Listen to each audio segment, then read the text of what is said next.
Subscribe जरूर कर लीजिएगा। चलिए 1 नंबर क्वेश्चन की ओर हम लोग चलते हैं। दोस्तों ये रहा हमारा 1 नंबर क्वेश्चन। 1 नंबर क्वेश्चन हमारा नंबर एनालॉजी रीजनिंग का प्रश्न है। प्रश्न हमें कह रहा है 56:61 समानुपात 92 क्वेश्चन मार्क। जिस प्रकार से 56 का रिलेशन 61 के साथ है उसी प्रकार से हमसे पूछ रहा है कि 92 का रिलेशन कौन सा संख्या से होगा जो ए क्वेश्चन मार्क पे भरे जाएंगे। जब भी हमें इस प्रकार के नंबर एनालॉजी रीजनिंग के प्रश्न मिले तो हम लोग ये सोचेंगे कि ये 56 से 61 कैसे लिख रहे हैं, हम लोग 56 से 61 कैसे ला सकते हैं। देखिए अगर हम लोग 56 + 5 कर देंगे तो हमारा 61 बन जाएगा। वही सेम इसमें करेंगे 92 + 5 करेंगे तो हमारे 97 हो जाएंगे। लेकिन 97 हमारा किसी भी ऑप्शन में नहीं दिया गया है, यानी जोड़ने से हमारा काम नहीं बन रहा है। इस प्रकार से इस क्वेश्चन मार्क को हम लोग सॉल्व नहीं कर सकते हैं। कोई और दूसरा तरीका से हम लोग सोचेंगे 56 से 61 लाने को। देखिए 56 से हमें 61 लाना है। क्या करेंगे 56 को ताकि हमारा 61 बन जाए। 56 को ध्यान से देखेंगे तो ये हमारा 5 और 6 से मिलकर बनता है। अगर दोनों संख्या को स्क्वायर करके आपस में जोड़ लें, यानी कि 56 का 5 का स्क्वायर प्लस 6 का स्क्वायर करेंगे तो हमारे कितने हो जाएंगे। 5 का स्क्वायर हमारा 25 होता है और 6 का स्क्वायर हमारा 36 होता है। दोनों को आपस में जोड़ेंगे 25 + 36 करेंगे तो हमारे 61 हो जाएंगे, जो कि यहाँ पर लिखा हुआ है। वही सेम हम लोग इसमें करेंगे। हमारा 92 है।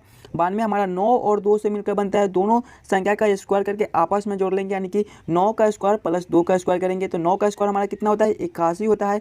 प्लस करेंगे 2 का स्क्वायर हमारा 4 होता है। 81 + 4 करेंगे तो हमारे 85 हो जाएंगे। 85 हमारा कौन सा ऑप्शन में है, ऑप्शन नंबर सी में दिया गया है, जो कि हमारे सही उत्तर हो जाएंगे। इस क्वेश्चन मार्क पे दोस्तों हमारे 85 भरे जाएंगे। सभी क्वेश्चन इंपॉर्टेंट क्वेश्चन है तो पहले आप खुद से जरूर सॉल्व करने की कोशिश कीजिएगा। चलिए अगले प्रश्न की ओर हम लोग चलेंगे, क्वेश्चन नंबर 2 की ओर।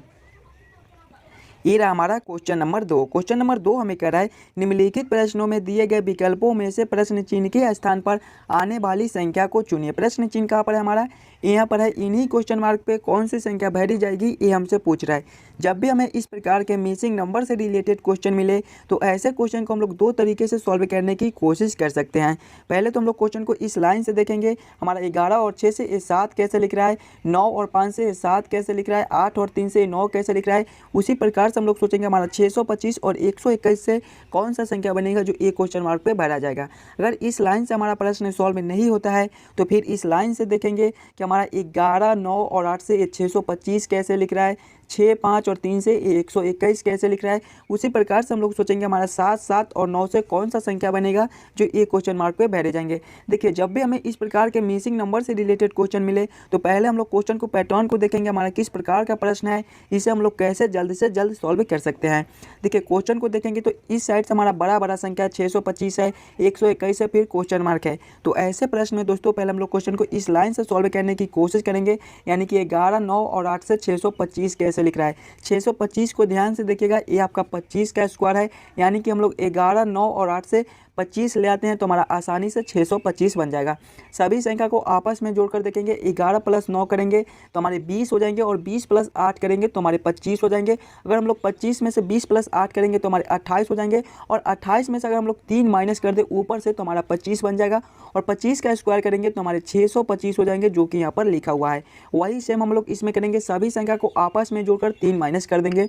6 + 5 करेंगे तो हमारे 11 हो जाएंगे, 11 + 3 करेंगे तो हमारे 14 हो जाएंगे और इसमें से देखिए 3 माइनस किए थे तो इसमें भी 3 माइनस करेंगे। 14 - 3 करेंगे तो हमारे 11 हो जाएंगे और जब 11 का स्क्वायर करेंगे तो हमारे 121 हो जाएंगे, जो कि यहाँ पर लिखा हुआ है। वही सेम हम लोग इसमें करेंगे, सभी संख्या को आपस में जोड़कर -3 करके स्क्वायर कर देंगे। 7 + 7 करेंगे तो हमारे 14 हो जाएंगे। 14 + 9 करेंगे तो हमारे 23 हो जाएंगे और 23 - 3 करेंगे तो हमारे 20 हो जाएंगे और जब 20 का स्क्वायर करेंगे तो हमारे 400 हो जाएंगे। 400 हमारा कौन सा ऑप्शन में है, ऑप्शन नंबर सी में है, जो कि हमारे सही उत्तर हो जाएंगे। इस क्वेश्चन मार्क पे दोस्तों हमारे 400 भरे जाएंगे। चलिए अगले प्रश्न की ओर हम लोग चलेंगे, क्वेश्चन नंबर 3 की ओर। ये रहा हमारा क्वेश्चन नंबर 3। क्वेश्चन नंबर 3 हमें कह रहा है नीचे दिए गए प्रश्न का सही आरेख चुनिए। वेन आरेख वेन डायग्राम से रिलेटेड क्वेश्चन है। क्वेश्चन है हमारा नारी, माँ, डॉक्टर। बस इन्हीं तीनों में हमें सोचना है कि कौन किसके साथ संबंधित है, कौन किसके अंदर आ सकता है। देखिए नारी है, इसे हम लोग स्त्री भी कहते हैं, स्त्री, माँ, डॉक्टर ऐसे भी पढ़ सकते हैं, या फिर नारी, माँ, डॉक्टर। देखिए नारी के अंदर ही हमारे माँ आती है तो सबसे पहले हम लोग नारी के लिए एक गोला बना लेंगे और इसके अंदर ही हमारे माँ आती है तो इसको अंदर हम लोग रख देंगे। फिर हमारा डॉक्टर है तो सभी महिलाएं डॉक्टर नहीं होते, कुछ महिलाएं डॉक्टर होती है और कुछ पुरुष भी हमारे डॉक्टर होते हैं। यानी कि हम लोग इसको ऐसे कर सकते हैं कि कुछ महिलाएं डॉक्टर होती है और कुछ पुरुष भी हमारे डॉक्टर होते हैं। फिर हमारे माँ है तो किसी के माँ भी डॉक्टर हो सकती है। यानी कि इसका वेन डायग्राम इस प्रकार से बनेगा, जो कि हमारा ऑप्शन नंबर डी में दिया गया है। क्वेश्चन नंबर 3 का हमारा ऑप्शन नंबर डी सही उत्तर हो जाएगा। देखिए ए हमारा नारी हो गया, या फिर स्त्री बोल लीजिए, ए हमारा माँ हो गई। फिर देखेंगे तो ये हमारा डॉक्टर है, तो डॉक्टर हमारे माँ भी हो सकती है और स्त्री भी होती है। तो इसका वेन डायग्राम इस प्रकार से बनेगा, जो कि ऑप्शन नंबर डी में दिया गया है। चलिए अगले प्रश्न की ओर हम लोग चलेंगे, क्वेश्चन नंबर 4 की ओर। ये रहा हमारा क्वेश्चन नंबर 4। क्वेश्चन नंबर 4 हमें कह रहा है नीचे दिए गए श्रृंखला को पूरा करें। श्रृंखला सीरीज से रिलेटेड क्वेश्चन है दोस्तों। जब भी हमें इस प्रकार के श्रृंखला सीरीज से रिलेटेड क्वेश्चन मिले तो पहले हम लोग श्रृंखला को ध्यान से देखेंगे और समझेंगे हमारा किस प्रकार का श्रृंखला है, इसे हम लोग कैसे जल्द से जल्द सॉल्व कर सकते हैं। देखिए श्रृंखला को देखेंगे तो यहाँ पर 2 क्वेश्चन मार्क है। इन्हीं दोनों क्वेश्चन मार्क पे कौन सी संख्या भरी जाएगी ये हमसे पूछ रहा है। देखिए 6 से 10 लिखा हुआ है, अगर अंतर को देखेंगे तो इसमें हमारा +4 का अंतर हो जाएगा। फिर 10 से 12 लिखा हुआ है, इसमें हमारा +2 का अंतर हो जाएगा। 12 से 14 लिखा हुआ है, इसमें हमारा +2 का अंतर हो जाएगा। फिर 14 से 18 लिखा हुआ है, इसमें हमारा फिर +4 का अंतर हो जाएगा। फिर 18 से 18 लिखा हुआ है, इसमें हमारा 0 का अंतर हो जाएगा। फिर हमारा क्वेश्चन मार्क है, फिर हमारा क्वेश्चन मार्क है। अंतर को देखेंगे तो +4 का है, +2 का है, +2 का है, +4 का है, फिर 0 का है। अंतर देखने से हमें इस क्वेश्चन को सॉल्व करने का कोई भी तरीका नहीं मिल रहा है। यानी कि इस प्रकार से इस क्वेश्चन मार्क को हम लोग सॉल्व नहीं कर सकते हैं। कोई और दूसरा तरीका से इस श्रृंखला को हम लोग सॉल्व करने की कोशिश करेंगे। देखिए 6 से 10 लिखा हुआ है, उसके बाद हमारा 12 लिखा हुआ है। अगर हम लोग एक अंक छोड़कर देखते हैं, यानी कि 6 से एक अंक छोड़कर देखेंगे तो हमारा 12 है, इसमें हमारा +6 कर दिया। फिर देखेंगे तो 12 से एक अंक छोड़कर देखेंगे तो हमारा 18 है, इसमें हमारा फिर +6 कर दिया है। फिर 18 से एक अंक छोड़कर देखेंगे तो हमारा क्वेश्चन मार्क है। देखिए 6 से एक अंक छोड़कर 12 यानी कि +6 है। फिर 6 से एक अंक छोड़कर 18 है तो फिर +6, तो फिर हम लोग वही करेंगे +6 +6 +6 कर देंगे। यानी कि जब हम लोग 18 +6 करेंगे तो हमारे कितने हो जाएंगे, 24 हो जाएंगे। यानी कि इस क्वेश्चन मार्क पे हमारे 24 भरे जाएंगे। फिर दूसरे क्वेश्चन मार्क के लिए हम लोग इस संख्या से देखेंगे कि 10 से 14 लिख रहा है, तो इसमें हमारा +4 है। फिर देखेंगे तो 14 से एक अंक छोड़कर 18 है, इसमें हमारा +4 है, +4 है, +4 है, तो फिर हम लोग +4 कर देंगे। यानी कि जब 18 +4 करेंगे तो हमारे 22 हो जाएंगे। कौन सा ऑप्शन में हमारा 24-22 लिखा हुआ है, 24-22 हमारे ऑप्शन नंबर डी में दिए गए हैं, जो कि हमारे सही उत्तर हो जाएंगे। इस क्वेश्चन मार्क पे दोस्तों हमारे 24 और 22 भरे जाएंगे। चलिए अगले प्रश्न की ओर हम लोग चलेंगे, क्वेश्चन नंबर 5 की ओर। ये रहा हमारा क्वेश्चन नंबर 5। क्वेश्चन नंबर 5 हमें कह रहा है निम्नलिखित प्रश्नों में दिए गए विकल्पों में से संबंधित अक्षरों को चुनिए।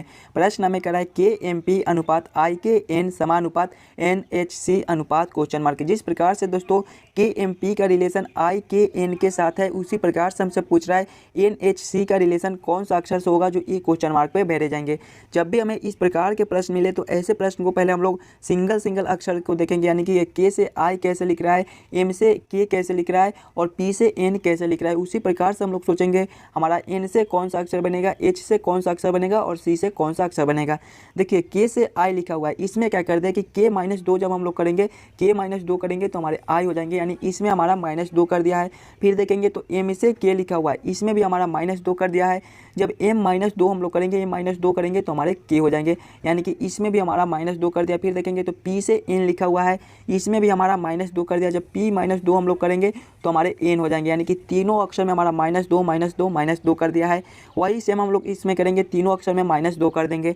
जब N-2 करेंगे तो हमारे L हो जाएंगे। फिर हमारा H है, H-2 करेंगे तो हमारे F हो जाएंगे। और फिर हमारा C है, C-2 करेंगे तो हमारे A हो जाएंगे। कौन सा ऑप्शन में हमारा LFA लिखा हुआ है, LFA हमारे ऑप्शन नंबर ए में दिए गए हैं, जो कि हमारे सही उत्तर हो जाएंगे। इस क्वेश्चन मार्क पे दोस्तों हमारे LFA भरे जाएंगे। चलिए अगले प्रश्न की ओर हम लोग चलेंगे, क्वेश्चन नंबर 6 की ओर। हमारा क्वेश्चन नंबर 6 हमें कह रहा है निम्नलिखित प्रश्न में दिए गए विकल्पों में से संबंधित शब्द को चुनिए।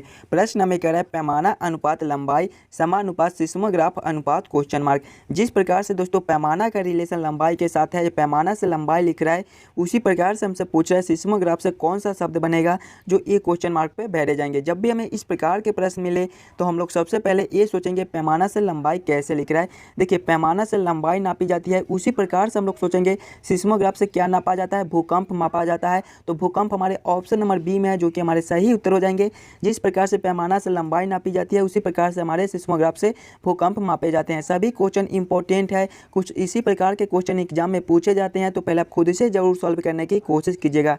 चलिए अगले प्रश्न की ओर हम लोग चलेंगे, क्वेश्चन नंबर 7 की ओर। हमारा क्वेश्चन नंबर 7 हमें कराए यदि पीले का अर्थ हरा है, हरे का अर्थ सफ़ेद है, सफ़ेद का अर्थ लाल है, लाल का अर्थ काला है, काले का अर्थ नीला है, नीले का अर्थ बैगनी है, तो मानव रक्त निम्नलिखित में से कौन सा है। देखिए जब भी हमें इस प्रकार के प्रश्न मिले तो सबसे पहले हम लोग ये देखेंगे कि हमसे पूछ क्या रहा है। देखिए हमसे पूछ रहा है मानव रक्त निम्नलिखित में से कौन सा है, तो सबसे पहले हम लोग ये सोचेंगे मानव रक्त किस प्रकार का होता है, किस कलर का होता है। तो मानव रक्त हमारे लाल कलर के होते हैं, तो लाल के बदला यहाँ पर क्या लिखा हुआ है। देखिए पीले का अर्थ हरा यानी कि पीले के जगह पे हरा को लिखना है, हरे का अर्थ सफ़ेद है यानी कि हरे के जगह पे सफ़ेद को लिखना है, फिर सफ़ेद का अर्थ लाल है यानी कि सफ़ेद के जगह पर लाल को लिखना है, और लाल का अर्थ काला है। यहाँ पर देखिए लाल का अर्थ काला है और मानव रक्त हमारा लाल कलर का होता है, तो लाल के जगह पे हमें काला को लिखना है। तो काला कौन सा ऑप्शन में है, ऑप्शन नंबर ए में दिया गया है, जो कि हमारे सही उत्तर हो जाएंगे। क्वेश्चन नंबर 7 का हमारा ऑप्शन नंबर ए काला सही उत्तर हो जाएगा। चलिए अगले प्रश्न की ओर हम लोग चलेंगे, क्वेश्चन नंबर 8 की ओर। हमारा क्वेश्चन नंबर 8 हमें करा है नीचे दिए गए प्रश्न में अक्षर श्रृंखला को पूरा करें। अक्षर श्रृंखला से रिलेटेड क्वेश्चन है, इंपॉर्टेंट क्वेश्चन है।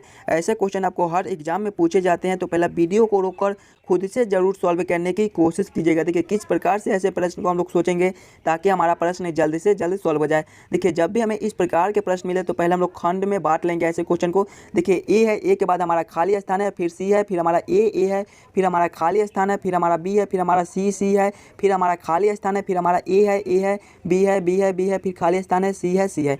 देखिए खंड में किस प्रकार से इसे हम लोग तोड़ सकते हैं। ए है तो ए के बाद हमारा सी है, बीच में खाली स्थान है। अगर हम लोग यहाँ पर बी को भर देते हैं तो हमारा एक खंड बन जाएगा ए बी सी। इसको हम लोग एक खंड में ले लेंगे। फिर देखेंगे तो हमारा 2 बार ए है और इधर 1 बार बी है। अगर हम लोग बीच में एक और बी को भर देते हैं तो देखिए 2 बार बी, 2 बार ए, 2 बार बी, 2 बार सी, हमारा एक खंड ए बन जाएगा। फिर देखेंगे तो हमारा खाली स्थान है, 2 बार ए है, 3 बार बी है। अगर हम लोग एक बार यहाँ पर ए और भर देते हैं तो हमारा 3 बार ए हो जाएगा, 3 बार बी हो जाएगा। फिर हमारा खाली स्थान है और 2 बार सी है, तो यहाँ पर एक बार और सी को भर देंगे तो देखिए 3 बार ए हो गया, 3 बार बी हो गया और 3 बार सी हो गया, हमारा एक खंड ए हो जाएगा। देखेंगे हम लोग क्या क्या भरे, पहले बी भरे, फिर हम लोग बी भरे, फिर ए भरे और फिर सी भरे। कौन सा ऑप्शन में हमारा BBAC लिखा हुआ है। BBAC हमारे ऑप्शन नंबर सी में दिए गए हैं, जो कि हमारे सही उत्तर हो जाएंगे। देखिए खंड को देखेंगे तो ABC हमारा एक खंड ए हो गया, 2 बार ए, 2 बार बी, 2 बार सी, हमारा एक खंड ए हो गया, 3 बार ए, 3 बार बी, 3 बार सी, हमारा एक खंड ए हो गया। तो क्वेश्चन नंबर 8 का हमारा ऑप्शन नंबर सी सही उत्तर हो जाएगा, BBAC। चलिए अगले प्रश्न की ओर हम लोग चलेंगे, क्वेश्चन नंबर 9 की ओर। हमारा क्वेश्चन नंबर 9 हमें कह रहा है दोस्तों, एक विशिष्ट कोड भाषा में HLCJ को SOXQ लिखा जाता है। इस कोड भाषा में DAMK को किस प्रकार लिखा जाएगा, ये हमसे पूछ रहा है। कोडिंग डिकोडिंग से रिलेटेड क्वेश्चन है। जब भी हमें इस प्रकार के प्रश्न मिले तो सबसे पहले हम लोग ये सोचेंगे HLCJ से SOXQ कैसे लिख रहा है। देखिए H है हमारा, L है, C है और J है, और इससे हमें लिख रहा है SOXQ लिख रहा है। अगर हम लोग सिंगल अक्षर को देखेंगे तो ये सोचेंगे H से S कैसे लिख रहा है। थोड़ा सा दिमाग लगाइएगा। H का विपरीत अक्षर हमारा S होता है, जो कि यहाँ पर लिखा हुआ है। उसी प्रकार से देखेंगे तो L से हमारा O लिखा हुआ है, एल का विपरीत अक्षर हमारा ओ होता है, जो कि यहाँ पर लिखा हुआ है। फिर देखेंगे तो सी से एक्स लिखा हुआ है, सी का विपरीत हमारा अक्षर एक्स होता है, जो कि यहाँ पर लिखा हुआ है। फिर देखेंगे तो जे से क्यू लिखा हुआ है, जे का विपरीत अक्षर हमारा क्यू होता है, जो कि यहाँ पर लिखा हुआ है। वही सेम हम लोग इसमें करेंगे। डी ए एम के है, इसको ले लेंगे हम लोग, डी ए एम के है हमारा, इसका विपरीत अक्षर करेंगे तो हमारा डी का विपरीत क्या होता है, डी का विपरीत हमारा डब्ल्यू होता है। फिर देखेंगे तो हमारा ए है, ए का विपरीत हमारा जेड होता है। फिर हमारा एम है तो एम का विपरीत हमारा एन होता है। और फिर हमारा के है तो के का विपरीत हमारा पी होता है। कौन सा ऑप्शन में हमारा डब्ल्यू जेड एन पी लिखा हुआ है, डब्ल्यू जेड एन पी हमारे ऑप्शन नंबर ए में दिए गए हैं, जो कि हमारे सही उत्तर हो जाएंगे। क्वेश्चन नंबर 9 का ऑप्शन नंबर ए हमारा सही उत्तर हो जाएगा। चलिए अगले प्रश्न की ओर हम लोग चलेंगे, क्वेश्चन नंबर 10 की ओर।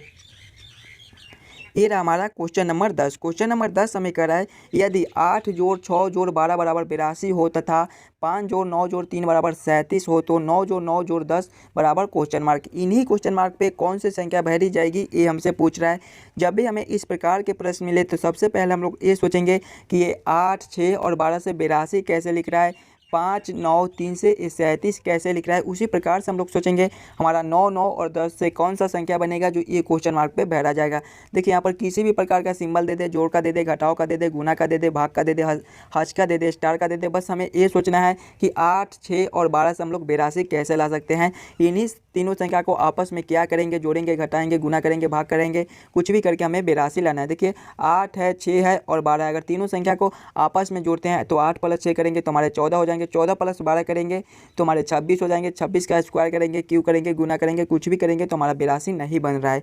यानी कि इस प्रकार से इस क्वेश्चन मार्क को हम लोग सॉल्व नहीं कर सकते हैं। कोई और दूसरा तरीका से हम लोग सोचेंगे 8, 6 और 12 से 82 लाने को। देखिए अगर पहला संख्या का स्क्वायर कर दें, यानी कि पहला संख्या हमारा 8 है तो 8 का स्क्वायर करेंगे प्लस दूसरा संख्या प्लस तीसरा संख्या करेंगे तो हमारा कितना हो जाएगा, 8 का स्क्वायर हमारा 8 8 64 हो जाएगा, प्लस दूसरा संख्या हमारा 6 है, प्लस तीसरा संख्या हमारा 12 है। सभी को आपस में जोड़ेंगे, 64 प्लस 6 करेंगे तो हमारे कितने हो जाएंगे, 64 प्लस 6 हमारे 70 हो जाएंगे, और 70 प्लस 12 करेंगे तो हमारे 82 हो जाएंगे, जो कि यहाँ पर लिखा हुआ है। वही सेम हम लोग इसमें करेंगे, पहला संख्या का स्क्वायर प्लस दूसरा संख्या प्लस तीसरा संख्या करेंगे तो पहला संख्या हमारा 5 है तो 5 का स्क्वायर कर देंगे, दूसरा संख्या हमारा 9 है तो प्लस 9 कर देंगे, प्लस तीसरा संख्या हमारा 3 है। अब इसको हल करेंगे तो 5 का स्क्वायर हमारा 25 होता है, प्लस 9 प्लस 3 करेंगे, 25 प्लस 9 हमारा 34 हो जाएगा, और 34 प्लस 3 हमारे 37 हो जाएंगे, जो कि यहाँ पर लिखा हुआ है। वही सेम हम लोग इसमें भी करेंगे, पहला संख्या का स्क्वायर प्लस दूसरा संख्या प्लस तीसरा संख्या कर देंगे तो पहला संख्या हमारा 9 है तो 9 का स्क्वायर प्लस दूसरा संख्या 9 है, प्लस तीसरा संख्या हमारा 10 है। 9 का स्क्वायर हमारा 81 होता है, प्लस दूसरा संख्या हमारा 9 है, और प्लस तीसरा संख्या हमारा 10 है। 81 प्लस 9 करेंगे तो हमारे 90 हो जाएंगे, और 90 प्लस 10 करेंगे तो हमारे 100 हो जाएंगे। 100 हमारा कौन सा ऑप्शन में है, ऑप्शन नंबर डी में है, जो कि हमारे सही